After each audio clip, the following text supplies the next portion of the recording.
राजीव गांधी हत्या मामले में सुप्रीम कोर्ट ने 6 दोषियों को बरी करने का आदेश दिया है। ये आदेश सुप्रीम कोर्ट ने संविधान के अनुच्छेद 142 के तहत दिए गए विशेषाधिकारों को इस्तेमाल करते हुए ऐसा किया है।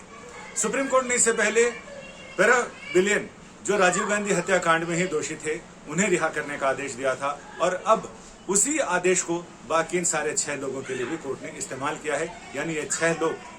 अब जेल से रिहा हो रहे हैं।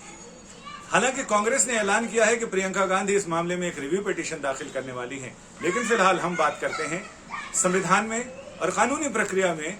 कौन कौन सी ऐसी अधिकार, ऐसी शक्तियां मौजूद हैं जो राज्य सरकार को, राष्ट्रपति को, केंद्र सरकार को और सुप्रीम कोर्ट को इस तरह का अधिकार देती है। सबसे पहले सुप्रीम कोर्ट की बात करें तो संविधान का अनुच्छेद 142 सुप्रीम कोर्ट को पूर्ण न्याय के लिए ऐसा विशेष अधिकार देता है। इस विशिष्ट अधिकार में सुप्रीम कोर्ट अपने अधिकार का इस्तेमाल करते हुए वो सारी चीजें जिनका केस में कोई जिक्र नहीं हो लेकिन कोर्ट को ऐसा लगे तो अपने विवेक से उसका इस्तेमाल कर सकता है, जिसका इस्तेमाल सुप्रीम कोर्ट ने अयोध्या विवाद में पूर्ण न्याय करने के मकसद से किया। और ऐसी कई सारी नजीर हैं जिसमें सुप्रीम कोर्ट ने इस अनुच्छेद के तहत दी गई शक्तियों का प्रयोग किया है।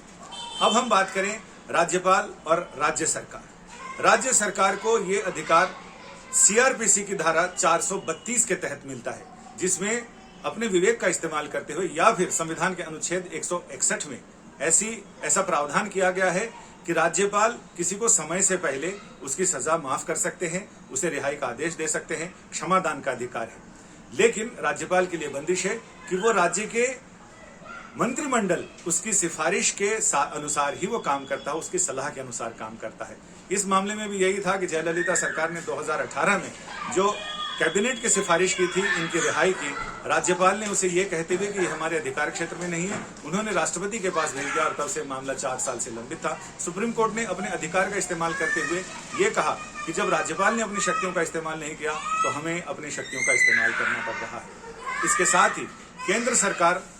राष्ट्रपति को भी अधिकार है, किसी को क्षमादान का अधिकार, किसी को मृत्युदंड की सजा में भी राष्ट्रपति उन्हें क्षमा कर सकते हैं और यह भी राष्ट्रपति का विशेषाधिकार है। कुल मिलाकर संविधान में ऐसे प्रावधान किए गए हैं। राज्य सरकार के लिए अगर उन्हें संविधान के अनुच्छेद 161 या फिर सीआरपीसी की धारा 332 का इस्तेमाल करना है तो ऐसे में 14 साल या इससे ज्यादा जो जेल में गुजार चुके हों, चाल चलन अच्छा हो, उन तमाम चीजों को कई शर्तें और क्राइटेरिया हैं जिनको ध्यान में रखते हुए राज्य सरकार सिफारिश करती है और राज्यपाल उस सिफारिश को मानने को बाध्य होते हैं। ये बाध्यकारी है सिफारिश। लेकिन इस मामले में जरूर ऐसा हुआ कि राज्यपाल ने राष्ट्रपति के पास भेज दिया और मामला लंबित था, लेकिन संविधान में, कानूनी प्रक्रिया में ये सारे प्रावधान हैं जो राज्य सरकार, जो राज्यपाल जिसका इस्तेमाल करते हैं, लेकिन वो मंत्रिमंडल यानी सरकार की सिफारिश के मुताबिक और राष्ट्रपति भी केंद्रीय मंत्रिमंडल की सिफारिश के मुताबिक इन सारी दया याचिकाओं पर, इन सारी याचिकाओं पर अपना निर्णय लेते हैं। संजय शर्मा, दिल्ली, आज तक।